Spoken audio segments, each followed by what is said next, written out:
Hello everyone, आप सभी का एक बार फिर से स्वागत है इस चैनल पर। मैं आज आपके सामने एक इम्पॉर्टेंट केस स्टडी लेकर आया हूं जो आप अपने आने वाले यूपीएससी मेंस एग्जाम में यूज कर सकते हैं या फिर किसी भी स्टेट पीसीएस का होने वाला मेंस एग्जाम। ये केस स्टडी बेस्ड है इंदौर की सक्सेस के ऊपर। अभी हाल ही में इंदौर को फिर से इंडिया की क्लीनेस्ट सिटी का अवार्ड मिला और 2017 से लगातार 8 बार इंदौर इंडिया की नंबर 1 क्लीनेस्ट सिटी बनकर उभरा है। मैं आपको बताऊंगा कि ऐसा क्या कारण है कि इंदौर नंबर 1 पर लगातार बना हुआ है। हमारे एग्जाम के लिए ये एक अच्छी केस स्टडी है क्योंकि एक सक्सेस स्टोरी है। और अगर आप किसी भी सिविल सर्विस एग्जाम की तैयारी कर रहे हैं, चाहे वो यूपीएससी हो चाहे स्टेट पीसीएस हो, हमसे उम्मीद की जाती है कि हम अपने आंसर में कुछ रियल लाइफ एग्जाम्पल, कुछ इंपॉर्टेंट केस स्टडी को मेंशन करें। तो ये केस स्टडी आपको अपनी आंसर राइटिंग को इम्प्रूव करने में, अच्छा स्कोर करने में हेल्प करेगी। तो शुरुआत करने से पहले मैं आपको कुछ ग्लिम्स दिखाना चाहता हूं कि कैसे इंदौर क्लीनेस्ट सिटी बनकर उभरा है। तो आप मेरे पीछे देख रहे हैं इंदौर म्यूनिसिपल कॉर्पोरेशन की वेबसाइट। आप देखिए कितने अच्छे तरीके से वेबसाइट मेंटेन की गई है। ये जो बैकग्राउंड इमेज आप देख रहे हैं, इसमें आपको एक ग्रीनरी नजर आ रही है, अच्छी खासी हरियाली, साफ सुथरी सड़कें नजर आ रही हैं आपको। इसके अलावा अगर आप देखते हैं, मैं आपको एक और इमेज दिखाता हूं। यहाँ पे आप देखिए इस तरह का लोगो, इस तरह का आपको एडवर्टीजमेंट हर सिटी में मिलेगा। I love Nainital, I love Bhopal, I love Lucknow. But इसमें खास क्या है, अगर आप में कुछ लोगों ने एक चीज नोटिस की होगी, यहाँ पे लिखा है इंदौर रहेगा नंबर 1 हरदम। तो आप देखिए सिटी में एक एटीट्यूड है, इंदौर को भरोसा है कि हम रहेंगे नंबर 1 हरदम। तो देखिए ये मैसेज इंपॉर्टेंट है। बाकी तो आई लव इंदौर ठीक है, हर सिटी ऐसा डिस्प्ले करती है, बट इंदौर ने अपना स्टैंडर्ड मेंटेन किया हुआ है कि इंदौर रहेगा नंबर 1 हरदम। एक अच्छा मैसेज मुझे पढ़ के काफी अच्छा लगा कि देखिए जैसे हमारा एक एटीट्यूड होता है ना कि नंबर 1 टीम है, हम नंबर 1 कंट्री है। लाइक यूएसए कई बार शो करता है कि हम वर्ल्ड की सुपर पावर है, तो इंदौर दिखा रहा है सारी सिटीज को कि Indore is a super city in India. ठीक है, आगे बढ़ते हैं। एक इमेज में और आपको दिखा दूं, ये देखिए जैसे आप देखते हो हर जगह म्यूनिसिपल कॉर्पोरेशन, चाहे दिल्ली हो, बॉम्बे हो, राइट, अहमदाबाद हो, इस तरह की चीज होती है। बट यहाँ पे आप फोकस देखिए, gear up to clean air. और हम सब देखते हैं कि एनसीआर में एयर पॉल्यूशन एक बहुत बड़ा मुद्दा होता है ना, लेकिन इंदौर ने इसको कंट्रोल करके दिखाया है। कैसे युद्ध प्रदूषण के विरुद्ध, आप उनके नारे देखिए, आप स्लोगन देखिए कि इंदौर जो म्यूनिसिपल कॉर्पोरेशन है उनका एटीट्यूड देखिए चीजों को हैंडल करने का। पिछली वाली इमेज में मैंने आपको दिखाया कि उन्होंने लिखा इंदौर रहेगा नंबर 1 हरदम।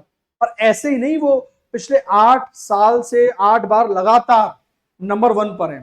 तो ये कुछ एक बैकग्राउंड था, एक ग्लिम्स था आपको। अब बात करते हैं कि कैसे इंदौर नंबर 1 बना। तो आइए मैं आपको बताऊं कि क्या ऐसी चीजें की गई। तो how Indore municipal corporation became the role model for others.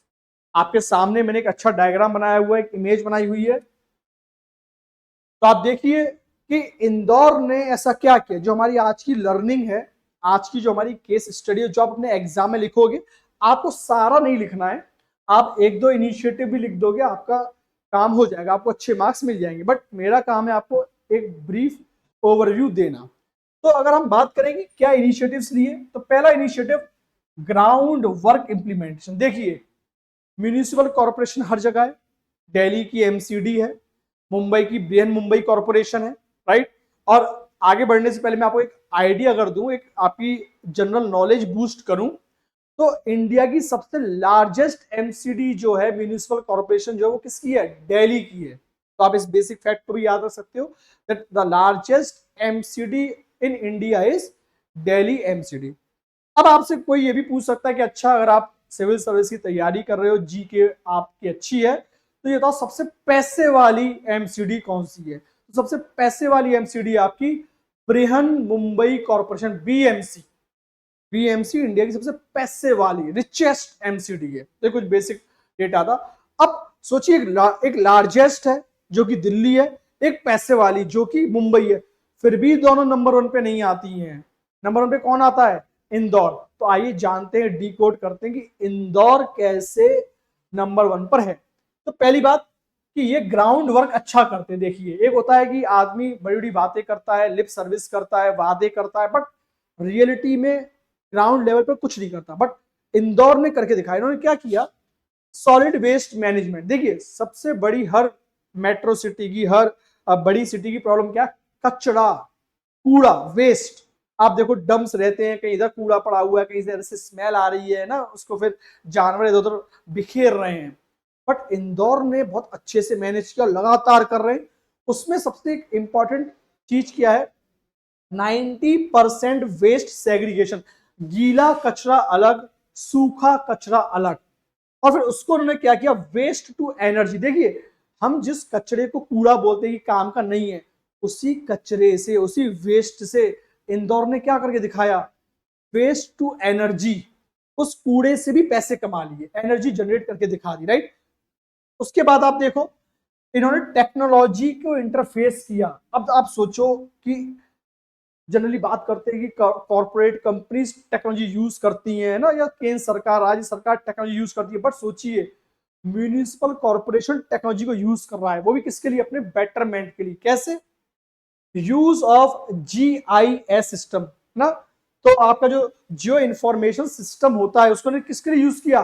Property को टैग करने के लिए। देखिए, आप पढ़ते होगे, आप पढ़ोगे कि urban local bodies tax collect करती हैं, और one of the source of income होता है किसी भी कॉर्पोरेशन का, अर्बन लोकल बॉडी का, टैक्स कलेक्शन, और वो उसमें भी प्रॉपर्टी टैक्स। अब आप देखिए, प्रॉपर्टी अगर आपको नहीं पता होगी, टैग नहीं होगी, किस एरिया में कितने मकान है, कौन सी कॉमर्शियल प्रॉपर्टी है, कौन सी आपकी हाउस होल्ड प्रॉपर्टी है, डोमेस्टिक प्रॉपर्टी है, उसका एरिया क्या है, आप टैक्स कैसे कलेक्ट करोगे? मान लो कोई 200 गज का प्लॉट है, कोई 500 गज का प्लॉट है, कोई 100 गज का, किसी कोई पॉश एरिया में है, कहीं पर रेवेन्यू कुछ है, तो आप अगर उसको GI टैग से करोगे, मींस जियो इन्फॉर्मेशनली टैग करोगे, आपको ज्योग्राफिकली आप उसे लिंक कर सकते हो, सैटेलाइट इमेज से कनेक्ट कर सकते हो, तो आपको आपकी जो एफिशिएंसी है टैक्स कलेक्ट करने की, वो क्या होगी? बढ़ जाएगी। और इंदौर ने यही किया। इंदौर ने क्या किया? Use of GIS based system for property tax collection. तो बाकी जो सिटीज हैं, उनको ये बात सीखनी चाहिए कि कैसे प्रॉपर्टी टैक्स को आप और एफिशिएंट बना सकते हो। इसके बाद आप देखो, फाइनेंशियल इनोवेशन। इन्होंने क्या किया? फाइनेंस में इनोवेट किया। इन्होंने ग्रीन बॉन्ड इश्यू किए। देखिए, जनरली हम पढ़ते हैं कि जितनी भी नगर पालिकाएं हैं, कॉर्पोरेशन है, ये राज्य सरकार, स्टेट गवर्नमेंट पे डिपेंड है। किसके लिए? पैसों के लिए। MP में भी यही था, इंदौर भी पहले डिपेंड रहा था राज्य सरकार पे। बट अपने खर्चे चलाने के लिए इंदौर ने क्या किया? ग्रीन बॉन्ड रिलीज किया कि हम मार्केट में बॉन्ड इश्यू करेंगे और वहां से पैसा उठाएंगे। और आप देखिए, इन्होंने ये 2022 में किया था। और मैं आपको एक आइडिया दूं, इन्होंने 224 करोड़ रुपीस मार्केट से रेस किए। कैसे? Through green bond. और इसे उन्होंने क्या किया?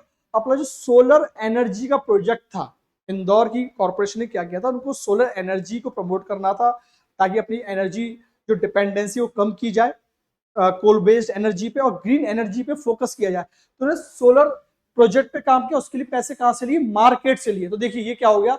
Self dependent. आप सरकार से पैसा नहीं ले रहे हो, स्टेट से, आप किससे ले रहे हो? खुद अपने दम पे पैसा ले रहे हो मार्केट से। और लोगों ने विश्वास भी जताया। फिर इस इंदौर को देख के बाकी म्यूनिसिपल कॉर्पोरेशन ने भी ऐसा काम किया। But this is successful initiative. इन्होंने एक इनोवेशन, क्रिएटिविटी दिखाई कि पैसा का जो सोर्स है वो मार्केट भी हो सकता है। हम राज्य सरकार के भरोसे नहीं देंगे कब आएगा फंड, कब हम काम करेंगे, हम डायरेक्ट मार्केट से उठाते हैं, राइट। तो जो गैप था फाइनेंशियल, वो उन्होंने क्या किया? कम कर दिया। फिर बात होती है कैपेसिटी बिल्डिंग की। आप देखते हो किसी भी इंस्टीट्यूशन में, ऑर्गेनाइजेशन में लोग काम करते हैं। आज हमारा देश आगे बढ़ रहा है, तो उसमें सरकार में मंत्री काम कर रहे हैं, आपके अधिकारी काम कर रहे हैं। आप किसी प्राइवेट कंपनी को भी देखते हो तो उसमें CEO, मैनेजमेंट, उसके लोग काम करते हैं। ऐसे ही म्यूनिसिपल कॉर्पोरेशन को चलाने वाले कौन है? जो कर्मचारी हैं, ऑफिसर्स हैं, खासकर जो जो लोअर लेवल पे कर्मचारी, जो पब्लिक से डील करते हैं, जो मान लो कूड़ा उठाने वाले कर्मचारी हैं, उसको कन्वर्ट करने वाले हैं ना, कलेक्शन सेग्रीगेशन करने वाले, इनको अवेयर करना, इनको स्किल देना कि कैसे आपको कूड़ा कलेक्ट करना है, कहाँ पे डंप करना है ना, कैसे गाड़ियां पूरे इंदौर में घूमेंगी, जो कूड़ा उठाने वाली गाड़ियां होती हैं, कैसे आपको मैंने कहा कि कहाँ पे इनको कलेक्ट करना है, कैसे इससे वेस्ट टू एनर्जी बनाओगे। तो इसके लिए इन्होंने क्या किया, इन्होंने स्टाफ के लिए ट्रेनिंग प्रोग्राम लॉन्च किया। तो देखिए जनरली आप कहीं जॉब के लिए अप्लाई करते हो तो आपको ट्रेनिंग दी जाती है। मान लो आप कहीं आपका प्लेसमेंट होता है, आप मान लो आप जब यूपीएससी, यूपीपीसीएस, बीपीएससी क्वालिफाई करके जाओगे तो आपको ट्रेनिंग दी जाएगी कि भाई आप कैसे अधिकारी होकर काम करोगे। ऐसे ही इनको ट्रेनिंग दी गई प्रॉपर, भाई आपको एज अ म्यूनिसिपल वर्कर काम कैसे करना है ना। उसके बाद लोगों में विश्वास बढ़ाने के लिए, कोई देखिए बिना लोगों की सहायता से, बिना लोगों को इन्वॉल्व किए, पब्लिक एंगेजमेंट से आपका इनिशिएटिव सक्सेसफुल नहीं हो सकता। इसलिए उन्होंने क्या किया, लोकल एनजीओ से कांटेक्ट किया, कि लोकल एनजीओ का अच्छा नेटवर्क होता है और आपके ये सिलेबस का पार्ट भी है कि role of NGO, pressure group, peer group, civil society organisation, तो इसको आप वहां भी यूज कर सकते हो।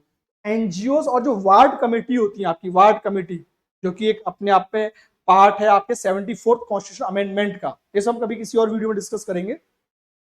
इन दोनों ने क्या किया, हाथ मिलाया, वार्ड कमिटीज ने और एनजीओ ने, और लोगों से क्या किया, इंटरेक्शन किया कि देखिए आप अपने घर के बाहर कूड़ा ना फेंकें, अगर आपको रोड पे कहीं भी पॉलिथीन कुछ भी कूड़ा देता है उसको प्लीज कलेक्ट करके डस्टबिन में रखें, कूड़ा डस्टबिन में ही डालें, जिम्मेदार नागरिक बने। तो देखिए ये भी एक अच्छा इनिशिएटिव है, क्योंकि बिना लोगों की सहायता के, बिना आप उनको बताइए देखिए यहाँ पे थूकिए मत, शौचालय का प्रयोग करिए, पब्लिक टॉयलेट का यूज करिए, है ना, इस तरीके से। तो ये एक अच्छा इनिशिएटिव। ऐसे ही नहीं इंदौर नंबर 1 है, इंदौर को नंबर 1 बनाने में इंदौर के लोगों का भी योगदान है। आप देखो वहीं आप किसी सिटी में जाते हो, लोगों ने दीवार को रंग दिया, कहीं लिखा होता है कि यहाँ पे टॉयलेट ना करें, बट कुछ लोग उसको कैसे लेते हैं, ईगो पे, वहीं टॉयलेट करेंगे जहाँ लिखा होता है यहाँ टॉयलेट ना करें, है ना, ऐसा होता है। बट यहाँ पे जो इंदौर के लोग हैं या और भी सिटीज हैं, उन्होंने सेंसिबिलिटी दिखाई कि नहीं, हमारी अगर म्यूनिसिपल कॉर्पोरेशन की मेहनत कर रही है तो हम भी इंदौर को नंबर 1 बनाएंगे। तो लोगों ने उसका हिस्सा बन गए, उस अभियान का क्या बन गए, हिस्सा। और इसके अलावा और इन्होंने क्या किया, इन्होंने अवेयरनेस कैंपेन चलाए, इन्होंने लोगों में जागरूकता फैलाने के लिए कैंपेन चलाए, पब्लिसिटी की कि लोग को जाने। और इन्होंने क्या कैंपेन चलाया, क्लीन इंदौर। अब देखो ये आपको मैसेज हर जगह मिल जाएगा, clean Delhi, clean Agra, green Agra, है ना, क्लीन लखनऊ, बट कितना लोग उसको सीरियसली ले रहे हैं ये मैटर करता है, राइट। तो इन्होंने इस कैंपेन को डोर टू डोर किया, लोगों को अवार्ड भी किया, जो अच्छे लोग थे मान लो उनको, सिटीजन्स को आपस में अवेयर करवाया कि देखो आप अच्छा करोगे तो पूरा शहर साफ सुथरा रहेगा। अब बात करते हैं, जब ये इनिशिएटिव्स लिए गए तो इसका आउटकम क्या है। खाली हम रैंक की बात नहीं कर रहे कि इंदौर नंबर 1 शहर रहा, लोगों को क्या फायदा हुआ आप ये देखो। तो आउटकम क्या हुआ कि डेली लगभग 550 मैट्रिक टन वेस्ट को किस में कन्वर्ट कर रहे हैं वो लोग, कंपोस्ट और एनर्जी में। तो ये अपने आप एक बड़ी चीज है कि आप देखो लगभग 550 मैट्रिक टन इतना कूड़ा डेली कलेक्ट किया जा रहा है, उसको कन्वर्ट किस में कर रहे हैं, कंपोस्ट में, ताकि खाद मिल सके और एनर्जी में।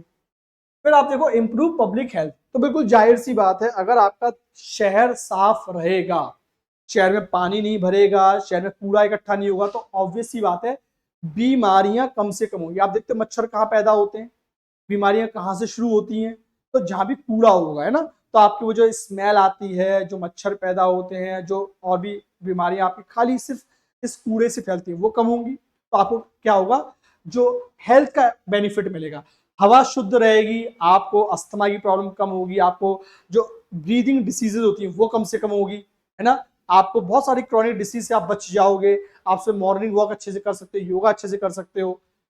फिर एनवायरमेंटल पॉल्यूशन कम हो गया, तो अपने आप में आपने क्या किया, सस्टेनेबल डेवलपमेंट गोल को अचीव कर लिया। हम यही चाहते ना, सस्टेनेबल डेवलपमेंट, हमारा शहर स्वच्छ रहे, सस्टेनेबली ग्रो करे, right. And the last one is improved service delivery, क्योंकि देखिए किसी भी कॉर्पोरेशन का काम क्या होता है, सफाई करवाना, रोडों को साफ रखना, जो अपना लोगों को पानी, प्योर ड्रिंकिंग वाटर प्रोवाइड करना, प्राइमरी स्कूल, हेल्थ को मेंटेन करना, तो वो सारा काम इंदौर ने अच्छे से किया। तो इसका जो श्रेय जाता है वो इंदौर म्यूनिसिपल कॉर्पोरेशन के साथ साथ उनकी ब्यूरोक्रेसी, उनके एडमिनिस्ट्रेशन के साथ साथ वहाँ के कर्मचारियों के साथ साथ वहाँ के लोगों को भी आता है। तो आप देख सकते हो कि ये जो लड़ाई थी और जो चल रही है अभी भी, राइट, ये जॉइंट एफर्ट है। इसमें वहाँ के नागरिक और वहाँ के जो लोकल एडमिनिस्ट्रेशन है, कॉरपोरेशन है, उन्होंने मिल के काम किया है। तो ये एक हमारे लिए प्रेरणा है, एक सक्सेस स्टोरी है कि बाकी सिटीज को भी इंदौर से लर्न करना चाहिए कि कैसे हम अपना लेवल उठा सकते हैं, कैसे हम अपने सिटीजन के लिए, अपने लोगों के लिए एक अच्छा शहर बना सकते हैं। तो आप इस केस स्टडी को यूज कर सकते हो अपनी आंसर राइटिंग में अवेयरनेस के तौर पर भी। तो मिलूंगा मैं आपको फिर से एक नई वीडियो में, तब तक पढ़ते रहिए। आई होप कि आपको ये वीडियो एंजॉय समझ में आया होगा, आपने एंजॉय किया होगा। मिलते हैं नेक्स्ट वीडियो में। Thank you.